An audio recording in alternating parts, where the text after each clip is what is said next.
ቴክኖሎጂን ዲሞክራታይዝ ማድረግ ለዲሞክራሲ ስናወራ ስለ ሰው በሰው ከሰው ነው አይደለም የሚመጣው ቴክኖሎጂም እንደዛ መሆን አለበት እኔ ቤተልሔም ደሴ ይባላል ደግሞ ምክንያቱም ይሄ ውበት እንዲጨምር ያደርጋል እንዴት አየሻች ትንሽዬዋን ቤቲ እንኳን ተጥሎ የሰፈሩ ሰው ተቢኖ ቤቲ ቲቪ ላይ ልትቀርብ ነው በቃ ዛሬ ተብሎ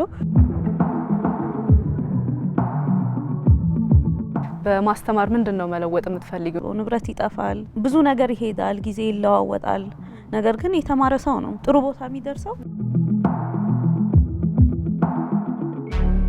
AI ስኩሎች እየተከፈቱ ነው ወደ 4000 አካባቢ ተማሪዎችን ደርሰናል በዚህ ዲጂትራክ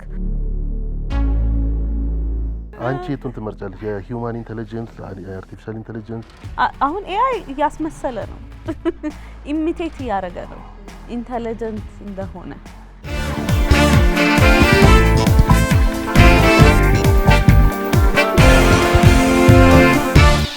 ቤተሰብ እንዴት ናችሁ ለናለን ዛሬ ቆንጆ እሁድ እያሳለፍን ነው አዎ ዘመንና ቴክኖሎጂን ደግሞ አነሳንና ቤተሰብ ሰዓታችን ብዙ ጉዳዮችን እያወራን ቤት ለእንግዳ ሰዓታችን ላይ ደረስን አዎ ዛሬ እንግዳችን እንግዲህ ቤተልሔም አይደል ቤተልሔም ደሴ ለረጅም ጊዜ ምናውቃት ቤተሰባችን ነው የምትመስለው እኮ አይደል በጣም በቃ እኔ ቤተልሔም የኔ ተቃራኒ አርጌማ ነው ማስባት እሺ እድገቴ ላይ እኔ ምንም ያው ቅድም እንዳልኳችሁ ነው የዛሬ እኮ ቴክኖሎጂ ምናምን ዛሬ ቁጭ ብዬ መማር ላይ ነው ያለው እንደ ቤተልሔም የሆነ እጄ ተፍታታልኝ ሰው አይደለም ቴክኒክ ነገር ምናምን አልችልም ነገርና ትጅለኛል ቤተልሔምን የመጀመሪያ ፕሮግራም ሳይ አባቷ ኤሌክትሮኒክስ ሾፕ በቃ ብር አልሰጥሽ ምናምን ስትባል በቃ እናንተ ሾፕ ልስራና ትከፍለኛለህ ምናምን በላቤ ነው መበላው ምናምን ብላ ኤሌክትሮኒክስ ሾፕ ሄዳ ሰርታ 1600 ብር የዛሬ እንግዲህ ስንት አመት እንደሆነ አስቡ በጣም ብዙ ብር እኮ ነው በጣም ብዙ ብር እሱን ለሰርታ ለልደቷ በላቧ ልደቷን አክብራ አይነት ነገርና ኢምፕሬስ ታደርገኝ ነበር ይሄ ኤሌክትሮኒክስ ላይ ሰዎች ስልክ ላይ እንደዚህ ድምጽ መጫን ምናምን ነገር ላይ በጣም ከዛ የተነሳ ነው የቴክኖሎጂ ፍላጎቷ እሷም እንዳጋጣሚ ያው በሊሁ በኢቲቪ ስላየናት አወቅናት እና ከዛ ነው አይደል የሚጀምረው የቤቲ አዎ ብዙ ወጣት ልጆች ታዳጊ ልጆች በቴክኖሎጂ በሂሳብ በቀመር በፊዚክስ ይመጡና በልጅነታቸው ይጣፋሉ የቤተልሔም ግን እስካሁን ድረስ መዝለቋ የምትመኘውን ገና ልጅ ሆና ጀምሮ ፕሮፌሰር መሆን በሳይንስ ከፍ ማለት ትፈልግ ነበርና ቤተሰቦቿ አጋዦቿ መሆናቸው በጣም እንዳልከው ሚኪ አባቷ የኤሌክትሮኒክ ሾፕ ውስጥ ነው የጀመረችው ከዛ ደግሞ አንድ ቤተሰብ ሳያውቁ ጉዳዩን ግን በደንብ ይደግፋልና እዚህ ደረጃ የመድረሷ ቤተልሔም ቤተሰቦቿ በጣም ትልቅ አስተዋጽኦ አላቸው ብዬ አስባለሁ ምክንያቱም ከአገር አብረው ሲዞሩ ነበረ ከሐረር አዲስ አበባ ከዛ ባህር ዳር ከባህር ዳር አዲስ አበባና በጣም ብዙ ትልቅ አስተዋጽኦ ነው ያበረከቱት እሷም ደግሞ ያለፈችበትን መንገድ ስታየው ከዛ ጀመረች ከዛ እያለች እየጨመረች ነው እንግዲህ አስባችሁታል እኔ ብዙ ሰው እንደዚህ አላቀም ከስንት አንድ ነው እንደዚህ አይነት ልጆች የሚመጡ ብዬ የማስበው በ10 አመት ምናምን ኢንሳይት ተቀጠረ ሰው ነው ያውን አላቀም የቤቲ ቤተሰቦች ልናመሰግናቸው ይገባል በጣም አብረዋት በ10 አመት ልጅ ተቀጥራ በደሞዝ ተደራድራ 1800 ብር አካይ በደሞዝ አነሰኝ ያቃለው ስትል ሰምቻለሁ እንዴ በዚህ 1600 በስንት ቀን ሸቅላ አዋጣት ቤተሰብ እሷ ስትቀጠር አምኖ እንድትቀጠር በ10 አመት አድርጎ ዛሬ ላይ እኮ የ10 አመት ልጆቻችንን ትምህርት ቤት አምነን መልቀቅ እየከበደን ነውና ቤቲ በጣም እድለኛ ናት እሷም ዛሬ በጣም እንትናል ጥሩ ለጉዳያችን የሚሆን ጥሩ እንግዳ ነው ጥሩ እንግዳ በጣም ሀዩታ መጫታለሽ እንዴ ያው በጣም ነው የሚገርመው ደግሞ ይሄ ስልጣና የምትሰጠው ነገር እንኳን ደህና መጣሽ እንዴት ነሽ ቤቲ እንኳን ደህና መጣሽ ትንሿ ቤቲ ሰላም ነው ሰላም እንዴት ነሽ አለን ይመስገን መልኳ ግን አትለወጥም። ቅልብጭ እንዳለች። ሰላም ነው? እንዴት ነሽ? ሰላም፣ እንዴት ናችሁ? ታዲያስ አለን እግዚአብሔር ይመስገን። ቴክኖሎጂ እንዴት ይዞሻል? ኑሮና ቴክኖሎጂ ጥሩ ይዞኛል እግዚአብሔር ይመስገን። ምንድን ነበር ያዘጋጀሽላት? አንድ ያው ቤቲን እያልን ነበረ ከመምጣትሽ በፊት ቤቲና እያንዳንዱን የህይወት ጉዟን በደንብ ነው የምናውቀው እያልን ነበርና አንዳንዴ በተለይ ቴክኖሎጂ ላይ ሆኖ የተወሰኑ ስራዎችን ለሚሰራ ቢዝነስ ለሚሰራ ሰው ጥሩ ነው፣ ሰው ጋር እምነትም ይፈጥራልና ብዙ ጉዞሽን እያየን ነው። ቤቲ እዚህ ደረሰች፣ እዚህ ገባች፣ እዚህ እያልን ነበርና ከኢቲቪ ጋር ደግሞ ያው ግንኙነትሽ አሁን አይደለም የጀመረው ቤትዬ፣ የሆነች ቪዲዮማ እናሳይሽ እኮ ብለን ነው።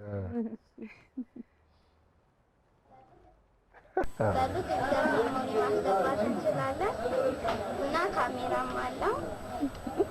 አሁን መጀመሪያ እኔ ቤተልሔም ደሴ ይባላል። የ6ኛ ክፍል ተማሪ ነኝ።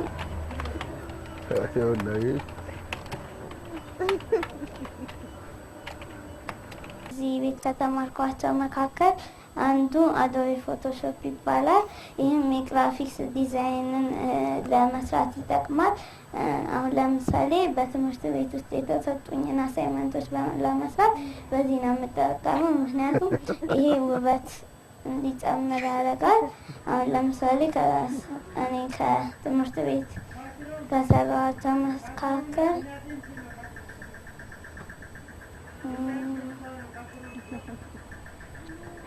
ፎቶሾፕ እየሰራች ነው። አሁን ለትምህርት ቤት እንደ አሳይመንት ነው የወሰድኩት። አማርኛ አሳይመንታችን ነበር። በዚህ መልክ ሰርቼ ከክፍሉ ትልቅ ማርክ ነው ያገኘሁት። አሁን አስበላሻቸው እንጂ እንደዚህ በፎቶሾፕ ምናምን አሳይመንት እየሰራሽ። እኔ ምንስ ቤቲ እንዴት አየሻች ትንሽዬዋን ቤቲ? ያው ትንሽ በጣም ትንሽ ነበርኩኝ። ይሄ አይ ቲንክ 18 ዓመት በፊት ማለት ነው። ሀረር እና ያው አዶቤ ፎቶሾፕ መቻል በጣም ትልቅ ነገር ነበረ። አሁን ትልቅ ነገር ነው። ከዚህ በኋላ ነው እንደውም ኮዲንግ የጀመርኩት ስራዬን ለማስተዋወቅ ለሰው ለመሸጥና እግዚአብሔር ይመስገን ጥሩ እድሎች ተመቻችተውልኝ ሰዎችም ስላመኑብኝ እንግዲህ ተምሬ መድረስ ችያለሁ። እቺ ፈጣኗ ቤቲ ነበረች አይደል? አዎ፣ አሁንስ ፈጣን እቺ ፈጣኗ ቤቲ አሁን አንቺ አሁን የደረሽበት ደረጃ እንደደረሽ ይሰማሻል? አሁን እዚህ ጋር ሆነሽ ወደፊት ቤቲን ስታያት ያደኩኝ ስመጣ እሱን ነው የማየው። እስቲ ምን ታስብ ይሆን ትንሿ ቤቲ አሁን ብታየኝልና እኔ ከማስበው እውነት ምንድነው ማይ ዋይልደስት ድሪም ሲባል የለ ከማስበው ከማልመው በላይ ነው እንደው የተሰጠኝ አሁንም ያለሁበትና እግዚአብሔር ይመስገን።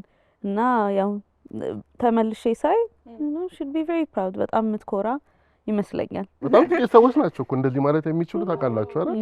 ህይወት ላይ እንደዚህ ማለት በጣም ከዛ የምታወራበት በጣም ደግሞ ጥንቅቅ ያለ ነው። በቃ ንግግሩ የእውነት እንደ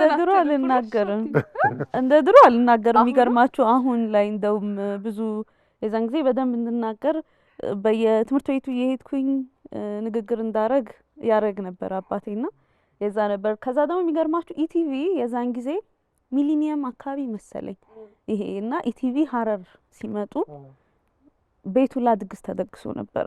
በቃ ቤት ድግስ ተደግሶ ድንኳን ተጥሎ ማታ ምግብ ሲሰራ ምናምን አስታውሳለሁ። እንደውም ጅቦቹ መተው ከዛ ለጅቦቹ ምግብ ሰተን እውነት ጀንውሊ ከዛ ድንኳን ተጥሎ የሰፈሩ ሰው ቤቲ ቲቪ ላይ ልትቀርብ ነው በቃ ዛሬ ተብሎ ከዛ ጊዜ ፕሮግራሙ እንደውም ሳይመቻች ማታ ላይ ነበር እንደውም የመጡትና ድግሱ ወይኔ ሳይቀረጽ ይሁላ ሰው ሲበላ ሲድግሱ ተብሎ ነበርና በጣም ትልቅ ወዘ ቢግ ዲል በኢቲቪ መታየት በጣም ደግሞ ኢንፍሉዌንሻልም በጊዜውም አሁንም ስለሆነ ትልቅ ነገር ነው። ለወላጆችም ትልቅ ነገር ነበር። ሀረር ትልቅ ከተማ ነው እና ደግሞ ታሪካዊ ከተማ ነው። በኢትዮጵያ ሁለንተናዊ ጉዳዮች በፖለቲካም፣ በባህል፣ በታሪክ፣ በአብሮነት እና ሀረር ማደግሽ ያ ሁኔታ ዋን ቤት ይፈጥሯታል። እቺ አሁን ያለችው በርግጥ አሁን እኔ አዲስ አበባ የኖርኩበት እድሜ ይበልጣል ሀረር ከኖርኩበት። ሀረር በ10 ዓመቴ ነው የመጣሁት ከዛ ወደዚህ አዲስ አበባ የመጣሁት። ነገር ግን እኔም አሁን ስማር ሳቅም ለምንድን ነው በጣም ከሀረር ጋር ያለኝ አታችመንት በጣም ዲፕ የሆነው ጥልቅ የሆነው ብዬ ስመለከት ህፃን ልጅ ሲያድግ ጀምሮ እስከ 7 ዓመቱ ያለው ጊዜ በጣም ፎርማቲቭ ወይም ደግሞ ፋውንዴሽናል ምንለው አመት ነው። ስለዚህ አብዛኞቻቸው ባህሪያችን ፍላጎታችን የሚቀየጠው ወይም ደግሞ በዛ ሰዓት ነው ማንነታችን የሚሰራውና ምናልባት እኔ እስከ 10 ዓመቴ እዛ ብቆይም እዛ አካባቢ ያሉ ባህሪዎች ማንነቶች ይመጣሉ አንድ ላይ። ስለዚህ በጣም እኔ ነጻነቴን ሞድ ሰው ነኝ፣ የሚሰማኝን ምናገር ሰው ነኝ። ካልተናገርኩኝ አያድርም ጉዳዩ። ነገር ግን በዛ ልክ ደግሞ ይሄ ነጻነት ምን ይሰጣል? አዳዲስ ነገሮችን ለማየት ለመማር ኤክስፕሎር ለማድረግም ክፍት ነው። በተለይ ደግሞ እኛ ሀረር በምንኖርበት ጊዜ ንግድ በጣም የተሳለጠ ነበረ። አዲስ አበባ ሳይመጣ ነው ስልክ እኛ ጋር የሚመጣው የነበረው። አሁን እነ ቴክኖ እነ ሳምሰንግ እዚህ የሚመጡት አዲስ አበባ እንጂ ሀረር ነው ሰው መጥቶ ለቁልቢ ሲመጣ ለተለያዩ ድግሶች ሲመጣ እቃ ገዝቶ ይሄድ የነበረው።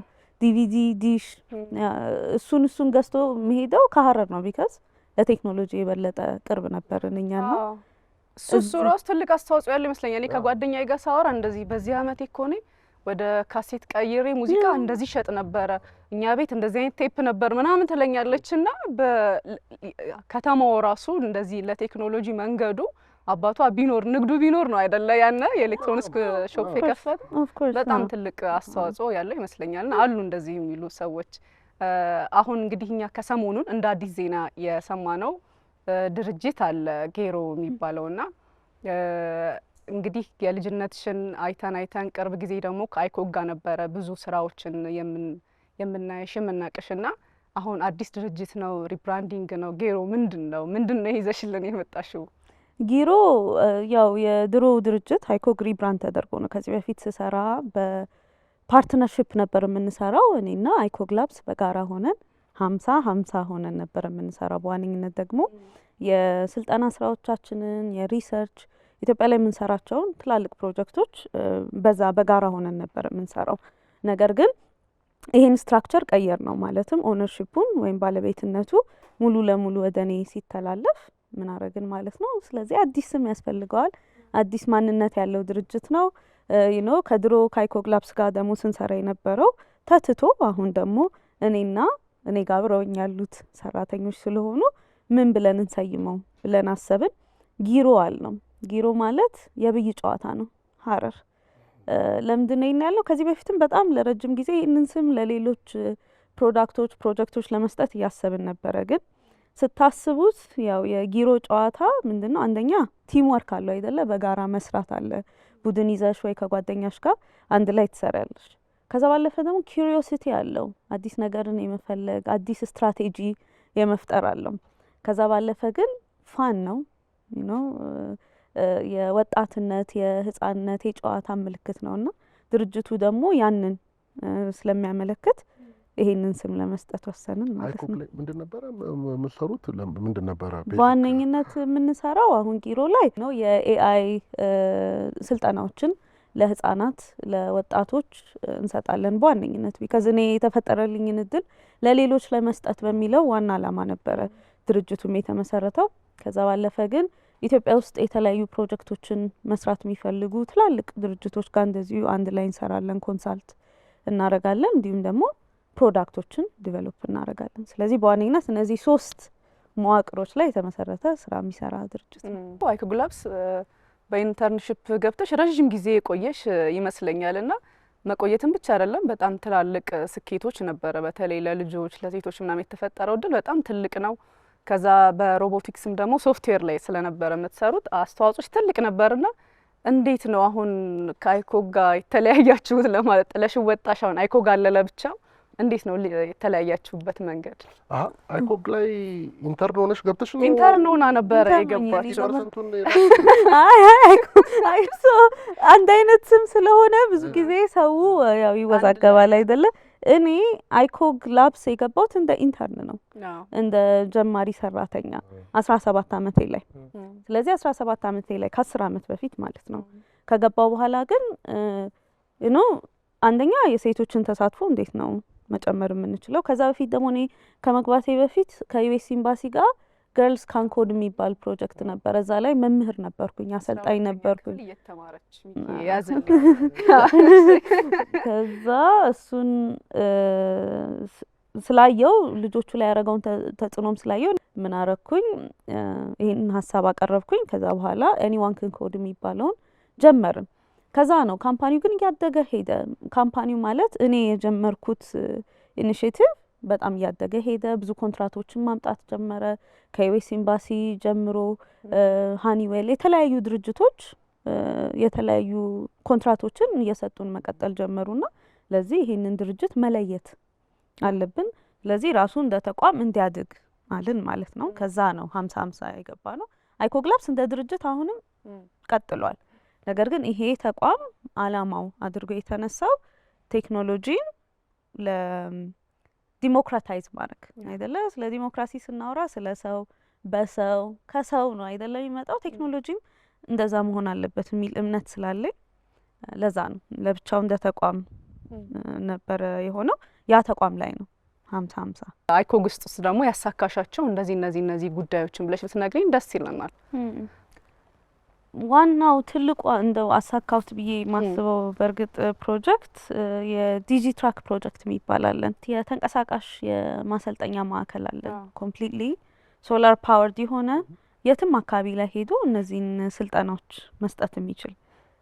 ይሄንን የሚገርማችሁ ከዚህ በፊት እንደዚሁ የኔ ህይወት ያው አባቴ ብዙ ይገፋኝ ስለነበረ ሚዲያ ላይ ስቀርብ ፍላጎቶቼንም ማስበውንም ነገር እናገር ስለነበረ ዶክመንትድ ሆኖ ተቀምጧል አንድ ኢንተርቪው ላይ እና ተንቀሳቃሽ የሆነ የማሰልጠኛ ማዕከል መስራት እፈልጋለሁ ብዬ ነበርና ልክ ከ12 ዓመት በኋላ ነው እሱን ያሳካሁት። ማለትም ያንን ከተናገርኩኝ 12 ዓመት በኋላ አይ ቲንክ 12 ዓመቴ ነበር የዛን ጊዜ 24 አካባቢ ዓመቴ ላይ አሁን ወደ 3 ዓመት ሆኖታል።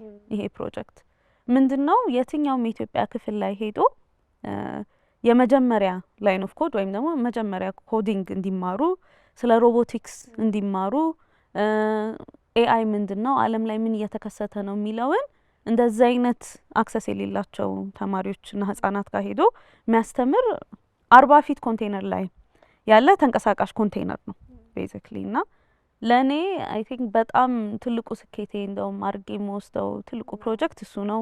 ወደ 4000 አካባቢ ተማሪዎችን ደርሰናል በዚህ ዲጂትራክ። የተለያዩ ቦታዎች ይራቻው 14 ከተሞች ኢትዮጵያ ላይ መቀሌ ብትሉ ሀረር ሄደናል። አስታውሳለሁ ሀረር ሄደን እንደውም ቢልቦርድ አሰቅለን ዲጂትራኩን ከትምህርት ቢሮ ፊት ለፊት አቁመን ብዙ ተማሪዎች የመጀመሪያ ላይን ኦፍ ኮዳቸውን ዲጂትራክ ውስጥ ጽፈዋል። አሁን ደግሞ ወደ ኮምፒውተር ሳይንስ ወደ ኢንጂነሪንግ እየገቡበት ያለበት ነውና አይ ውድ ሴ ያኔ ትልቁ እንደውም አንዱ ማይ ሌጋሲ ፕሮጀክት ስምለው ዲጂትራክ ነው። በ12 ዓመቷ ይሄን ፕላን ማድረጓ ሲጀመር 12 ዓመት እኔ አውቃለሁ ምን ፕላን እንደሚደረግ እኮ። በ12 ዓመት ደግሞ ሲኖረኝ አንድ ሳጥን ሙሉ ፔፕሲ ጠጣለሁ እንደጠጣለሁ ነገር ነው እንጂ እንደዛ ፕላን ይደረግ። ከዛ ደግሞ አቺቭ ማድረጓ ራሱ ቅድም እንዳልኩሽ በጣም እድለኛነትሽ እኮ የሚመነጨው እዛ ላይ ነው። በዚህ እድሜ እንደዚህ አይነት ክላሪቲ ማግኘት፣ እንደዚህ አይነት ግልጽ የሆነ ራዕይ ማግኘት በጣም እድለኛ ያደርግሻልና ደግሞ በጣም ኢንስፓየርም ሰዎችንም በጣም የሚያነሳሳ ይሆናል። ምናልባት እኮ እኔ ስለተሰማው ሰው ስላዳመጠኝም ይሆናል። ምክንያቱም ብዙ ልጆች አያለው እኔ እንደዚህ የሚሉ ምናልባት እነሱ ተቀጥቶ ስላልተቀመጠላቸውም ይሆናል እንጂ የኔና የነሱ ልዩነት የሚመስለኝ አንደኛ እንዳላችሁት የቤተሰብ በጣም ትልቅ አስተዋጽኦ አለ፣ እምነት አለ። ምን ህፃን በርግጥ እኔም አሁን እያደኩኝ ስመጣ ለካስ እድሜ የሚያስተምረው ነገር አለ ብዬ እያየው ነው። ቢካዝ ዩ ኖ ወጣት ስትሆኑ ልጅ ስትሆኑ ምን እድሜ ሰው ትልቅ ስለሆነ ነው እንዴ ብላችሁ ታስባላችሁ። ግን ያደጋችሁ ስትሄዱ ለካስ እድሜ የሚያስተምረው ነገር አለ። ግን ልጆች በልጅነታቸው የሚናገሩትን ነገር መስማት አቴንሽን መስጠት ያ ደግሞ የፈለጉትን ነገር እንዲያሳኩ መንገድ ማመቻቸት የሁሉም ሰው ኃላፊነት ነው ብዬ አስባለሁ እንጂ በጣም እርግጠኛ ነኝ ደግሞ በጣም ብዙ ልጆች እንደዛ አይነት ህልም እንደሚያልሙ። ብዙ ቦታ ሄደሻል፣ ብዙ ሰዎችን አግኝተሻል። ቢል ጌትስን ሁሉ አገኘሽው? ለዛውም እኮ ያኔ አንደኛ እያለ ነው አለ ያገኘሽው? ያኔ እንኳን አይደለም ሁለተኛ ሆኖ ነበረ፣ ሶስተኛ ስንተኛው እንዳገኘው ታላቅቱ ቢሆንስ እኮ። ስለዚህ ይሄ የቴክኖሎጂ ነገር እኮ በጣም እንትን ብቻ ሳይሆን ፍራንካውም ላይ ጥሩ ነው አይደለ? እንዴት ነሽ አንቺ? እኔ ያው ቴክኖሎጂ የጀመርኩበት ጊዜ በእርግጥ ጥሩ ብር አለው ለማለት ይከብዳል። 17 ኦልሞስት 18 ዓመት በፊት ሰውን ዌብሳይት ይሰራላችሁ ማለት ከባድ ነው። መርካቶ ሄዶ ትላልቅ ያው ገዢ የነበሩት ደግሞ የመንግስት ተቋማት ናቸው። እንደዛ አይነት ደግሞ ሲስተሞችን ለመገንባት ትልቅ አቅም ያስፈልግ ነበረና ያ ማርኬት ገና በሌለበት ጊዜ ነው በእርግጥ እኔ የጀመርኩት። ግን አሁን በጣም ጥሩ ነው። እንደምታዩት ዲጂታይዜሽን ዲጂታል ኢትዮጵያ 2025 አልቆ አሁን ደግሞ 2030 ስትራቴጂ ተይዟል። ቴክኖሎጂ ዓለም ላይ ያመጣው ተጽዕኖ የሚናቅ አይደለም። ዓለማችን ላይ አሉ የሚባሉ ትላልቅ $1 ትሪሊየን ካምፓኒዎች የቴክኖሎጂ ካምፓኒዎች ናቸውና ትልቅ አቅም ያለው የብዙ ወጣቶችን ስራ እድል መፍጠር የሚችል አቅም መስጠት የሚችል ዘርፍ ነው። $1 ትሪሊየን እኛ ቢሊየን ካገኘን ይበቃል አይደል? ከልጅነቷ ጀምሮ ያኔ ገና ይሄን ስራ ሰርታ ገንዘቡን አግኝታ በደንብ መታወቅ ስትጀምር በጣም ማስተማር ተወጂ ነበረ። ላስተምር እያለች እየጠየቀች ታስተምራለች። ባህር ዳር እያለሽም ስታስተምሪ ነበረ። አዲስ አበባም ዩኤስ ኤምባሲ እሱን ስታስተምሪ ነበረ።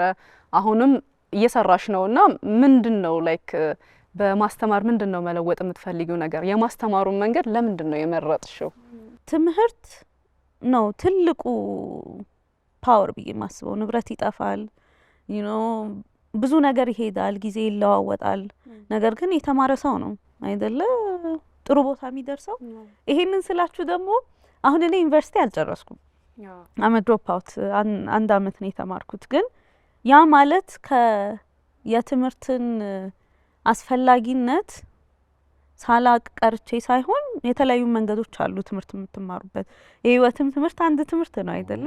ነገር ግን ኢንተርኔት ደግሞ ባለበት ዘመን ራስን ማስተማር ራስን ማጎልበት ይቻላልና ያንን ችሎታ ደግሞ ለሌላ ሰው መስጠት ትልቁ ጊፍት ያ ነው ብዬ ስለማስብ ነው። ለዛ ነው ማስተማር የምንወደው። አሁንም ማስተማርን ይዘን የቀጠልነው ትልቁ ምክንያት ትምህርት ለሰው ልጅ ትልቁ ነገር ቢኖር መማሩ መቻሉ ነውና ያን ደግሞ መስጠት ያስደስተኛል። ቴክኖሎጂ ላይ የሚሰሩ ቢሊየነሮች አብዛኞቹ ድሮፕ አውት ናቸው። ቢሊየነር አሳነስከው ምንድን ነው? ከረንሲውን አልጠራውም እኮ በዶላር ነው አላልኩ በብር አላልኩ። ግን ምናልባት አሁን ላይ ይሄ ዲጂታል ኢትዮጵያ ለዲጂታል ዓለሙ ነገሮች መመቻቸት የተለያዩ የኤአይ ስኩሎች እየተከፈቱ ነው። አርቲፊሻል ኢንተለጀንስ ተቋም እየተከፈተ ነው እና ለዚህ ነገር ትኩረት እየተሰጠ ነውና ይሄ ነገር ብዙ ቤቴዎችን እንድናገኝ እንደ ሀገር የሚረዳን ይመስልሻል? በጣም አሁን ራሱ ቅርብ ጊዜ ለኢትዮጵያ ኤአይ ኢንስቲትዩት አንድ ስብሰባ ኖሮን ሄደን የኤአይ ስታርታፕ ማዕከል አላቸውና እዛ ኤአይ ስታርታፕ ማዕከል ውስጥ አንድ የ12 ነው 13 አመት ልጅ አየሁኝ። እሺ ምን እየሰራህ ነው እስቲ ያሳየኝ አልኩኝ። ሊንክድን ላይም አሁን በጣም ፖፑላር የሆነ ልጅ አለ እየሰራ ያለ ዩቲዩብ ቱቶሪያሎች የሚሰሩ አሉ። እኛ ከዚህ በፊት ሶልቪት በሚባል ፕሮግራማችን ብዙ ቦታዎች ሄደን ያገኘናቸው አሉና በጣም ጥሩ ነው፣ ደስ ይላል ነው። በጣም ብዙ ወጣት ተነሳስቶ ስራ ፈጠራ ላይ ቴክኖሎጂ ላይ ኤአይ ላይ መስራት መጀመሩ በጣም የሚያበረታታ ነው። ከዚህ ሁላ አንድ እንኳን ብናገኝ አንድ ትልቅ ካምፓኒ መሆን የሚችል ካምፓኒ ብናገኝ በጣም ትልቅ ስኬት ነውና መበረታታቱ ይሄ እንቅስቃሴ በመንግስትም ተደግፎ መሄዱ በጣም ስኬታማ የሚሆን ይመስለኛል። ቅድም እንትን ስትይ ሰማሁኝ የአርቲፊሻል ኢንተለጀንስ ነው እሱ ላይ እስቲ እንነጋገር ምናምን። አሁን አርቲፊሻል ኢንተለጀንስ አለ አርቲፊሻል አይደለ በስም ሂውማን ኢንተለጀንስ አለ አኒማል ኢንተለጀንስ አለ አኒማሉን ቆይ ፕላንት ኢንተለጀንስ አለ እሺ ሁለቱም ብቻ አንቺ የቱን ትመርጫለሽ የሂውማን ኢንተለጀንስ የአርቲፊሻል ኢንተለጀንስ ኦፍ ኮርስ ሂውማን ኢንተለጀንስ ምንም እኮ ጥያቄና መልስ የለውም አንዳንድ ጊዜ ቴክኖሎጂ ስናየው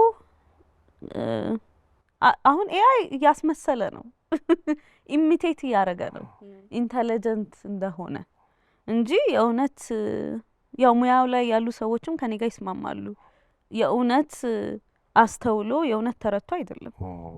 ነገር ግን ምን ላይ ነው በጣም ብዙ መረጃ አለው። ልክኛ ንጉስ ሆነን ቲያትር ስንሰራ እንደማለት አስመስሎ ነው yes exactly አክተር ነው ቤዚክሊ። ግን ያ ምኑን ያንን ስንል ደግሞ ምኑን መውሰድ የለብንም ከመረጃ ላይ የተመሰረተ ነው። አሁን አንድ ኤአይ የቤት መኪና ነጥቶ ወደ ትልቅ ከባድ መኪና ብታመጣው በርግጥ የተለያየ ጊር ይኖረዋል። ግን ከዛ የተማረውን ነገር ወደዚህ ትራንስፈር አድርጎ ያንን መንዳት አቅም የለውም አይደለ? ያ ገና አርቲፊሻል ጀነራል ኢንተለጀንስ የምንለው ነገር አለ። እንደ ሰው ልጅ አዳዲስ ነገሮችን መማር ማስተዋል እሱ ራሱን የቻለ ደግሞ አቺቭ ለማድረግ ለመስራት ብዙ ካምፓኒዎች እየተረባረቡበት ያለ ነገር ነው።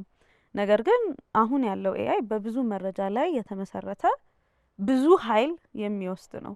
ግን ያ ደግሞ ፕሮዳክቲቪቲ ሲግኒፊካንትሊ የሚጨምር ነው። አንዳንድ ጊዜ በጣም ጠቃሚ የሆነበት ቦታና እንደው ደግሞ ዝም ብሎም የምንጠቀምበት ቦታ እየተቀላቀለ አይመስልሽም? ለምሳሌ ሕክምና ላይ፣ እርሻ ላይ፣ ስፔስ ሳይንስ ላይ፣ ሚሊቴሪ ላይ በጣም ጠቃሚ ይመስለኛል። እኔም እንደ ሚኪ ነኝ በዚህ ጉዳይ ላይ። ግን እኛ ቤት አሁን አንድ ታናሻችን አለች ማሮ አላገኘሻትም? ምርቃት ሁሉ ከቻትጂፒቲ ትወስዳለች። እና ይሄ የሆነ አይነት ነገራችንንስ አይገድብም ወይ? የማሰብ የማስተዋል ስኪል ሴቶች ቢልድ መደረግ አለባቸው። ትክክል ነው። ነገር ግን አሁን ካልኩሌተር ሲመጣስ እንደዚህ ብለናል ነው 2 ሲደመር 3 እሺ 5 ነው። ግን አስታውሳለሁ እኔ ስሸመድድ 4 ሲባዛ በ4 ጊዜ ቤት ሸምድዶ ማባዛት መስራት መቻል አይደለ? አሁን ግን ምናልባት ያንን ማባዛት ላልረዳው እችላለሁ ላላስታውሰው እችላለሁ ቢካዝ ካልኩሌተሬ እጄ ላይ ስላለና ዲፔንዳንት ስለሆንኩኝ የአይምሮዬን የመስራት አቅም እሱ ቦታ ላይ ሊቀንስ ይችላል። ግን ሌሎች ቦታዎችስ ላይ ሊጨምረው አይችልም ወይ? የሰው ልጅ እኔ በተፈጥሮ ክሬቲቭ እንዲሆን ነው የተፈጠረው ብዬ ነው ማስበው አይደለ? አዳዲስ ነገሮችን እንዲፈልግ እንዲያስብ ከሰው ጋር ጊዜ እንዲያሳልፍ ደስተኛ እንዲሆን እና ምናልባትም ኤአይን በጣም እየተጠቀምን በሄድን ቁጥር ያንን መድረስ የምንችልበት አቺቭ የምናደርግበት ቦታ ልንደርስ እንችላለን። ግን እንደተባለው እንዴት ነው በጣም ዲፔንደንት ማለት ነው። እስቲ ባለፈው ራሱ ለኔ ሶሻል ሚዲያ ዲቶክስ ምናምን ብዬ ሶሻል ሚዲያ ዲቶክስ ወሰድኩና እስቲ ኤአይ ዲቶክስስ መውሰድ ማይት ቢ a thing because ኤአይ ላይ በጣም ዲፔንደንት እየሆነ ስለሆነ ስራችን። ግን ማየት ያለብን ነገር ምንድነው? አሁን ወደ ምሳሌ ልመጣ ነው። ድሮ ባዶ እግራችን እንሄድ ነበረ። እግራችን ሰፊ ነበረ ኢንስትራክቸር። ጫማ ግን ያረግን ስንመጣ እየጠበበ መጣ አይደለ እግራችን። አሁን በባዶ እግራችን ብንሄድ ምናልባት እግራችንን ላይመቸን ይችላል። ነገር ግን ጫማ አለ። ስለዚህ ኤአይንም እንደዛ ማየቱ መልካም ይመስለኛል። የስ አይምሮአችን የሚሰራበት መንገድ ሊለወጥ ይችላል። ግን ያንን የሚያግዝ ሰፖርት የሚያደርግ ሲስተሞች ስለሚኖሩ ሌላ ነገሮች ላይ ደግሞ እየጎለበትን እያደግን እንሄዳለን ብዬ አስባለሁ። ግን ሁሌም ደግሞ ፖዚቲቭ ላይሆን ይችላል አውትካም። ግን እኔ ያው አመን ኦፕቲሚስት አይደለ በዚህ አጋጣሚ ቤቲ በጣም ጥሩ አስተማሪ እንደሆንሽ ለምሳሌ ምሳሌው አይቀር አሁን የኤአይ ላይ ለምሳሌ የጫማና የባዶ እግር በፍጹም አሁን የአናሎጂ ሊመጣልኝ አይችልም ነበር። በጣም የተሳካልሽ አስተማሪ እንደሆንሽ ታስታውቂያለሽ። የምር ፕሮፌሰር ቤተልሔም እስከምሆን ታዲያ አይደለ ፕሮፌሰር መሆን ነው ህልምሽ? ነው ቀየርሽ? ምን ጥሩ ፋይናንሻል ፖዚሽን ላይ ደርሼ ምንም ሳላስብ ስለ ገንዘብ ስለ ብር ሁሉም ቤተሰቦቼም ሁሉም ቴኪንግ ኬር ኦፍ ከሆኑ በኋላ ሪሰርች ብሰራ አዳዲስ ነገሮች ላይ ትኩረት ባረግ እሱን መመርጥ ይመስለኛል። አይደል? አይ ያስታውቃል ሁኔታው እንደዛ ነው። እኔ ምንሽ እንዲሆን ከዚህ ከቲቪ ላይ ስናይት ጀምሮ ይሄው አይናችን ስራ አደግሽ፣ ትልቅ ሰው ሆንሽ፣ አሪፍ አስተማሪ ሆንሽ፣ አሪፍ የቴክኖሎጂ ሰው ሆንሽ። አሁን የሚቀጥለውስ ነገር እንዴት ነው? ትዳር ነገር፣ ልጆች፣ ቤተሰብ? እስቲ እኮ አሁን የሚቀጥለው አይደል? ፋዘር ዝም አሉ ወይ? ፋዘር ይሄንን እንትን ሳይንስ ስትይ አይሉም ወይ? ዝም አሉ ወይ? እንዴት ነው? ምን አሰብሽ? እኔ አንድ ምን ይባላል ከቤት አትውጡ ይባል ነው የሆነ ሰዓት ይታልባል ይባላል አይደለ? ግን እውነት ነው፣ ትክክል ነው። ትልቅ ስኬት ነው የሚሆነው በእርግጥ እና እሱን ደግሞ እስቲ የሚቀጥለው ምዕራፍ ይሆናል ብዬ አስባለሁ። በኤአይ ገዛ ግን እንደ ቤቲ እኔ በጣም የሚያስቀናኝ ያንቺ ማነው ቤቲ ከቤቲ ስራዎች ጎን ለጎን የሚያስቀናኝን ነገር ልጠይቃት ባገኛት ጠይቃታለሁ የምለውና ዓለምን ዞርሽ፣ ብዙ አገራት፣ የት ሄድሽ? ምን አተረፍሽ? የትስ ተገረምሽ? ትራቭል ማድረግን የመሰለ ነገር የለም።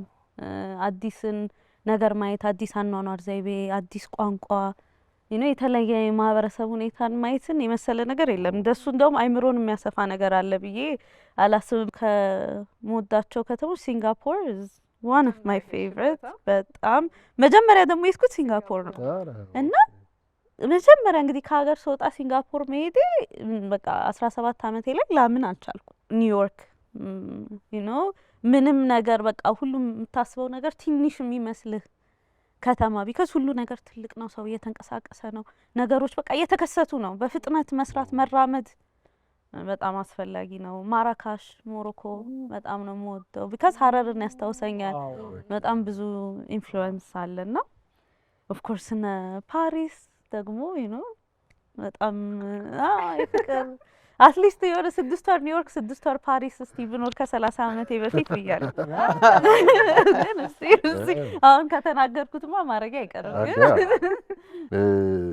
ያቺ ያየናት ልጅ በዚህ ልክ አድጋ ቪዥን ደግሞ ሌላ ከቴክኖሎጂውም ከምናምን ውጪ ልጆች በዚህ ደረጃ በዚህ እድሜያቸው የሆነ ቪዥን ኖሯቸው አቺቭ ሊያደርጉት ይችላሉ፣ መድረስ ይችላሉ የሚለውን ነገር የምታሳይ ነሽና ለልጆቻችንም ትልቅ ምሳሌ የምትሆኝ ነሽ። ስላገኘንሽ በጣም ደስ ብሎናል። እንኳን መጣችልን አይደል? አዎ እንኳን አገኘናት። ደስ ብሎ እግዚአብሔር ይስጥልኝ። ለፋዘር የከበረ ሰላምታ እባክሽን አቅርቢልን። በጣም ለሁላችንም ምሳሌ የሆኑ አንቱ አትበላልከኝ። ለሁላችንም ምሳሌ የሆን አባት ነህ እና ሰላምታችንን አድርሽልን። በጣም እናመሰግናለን። እናመሰግናለን።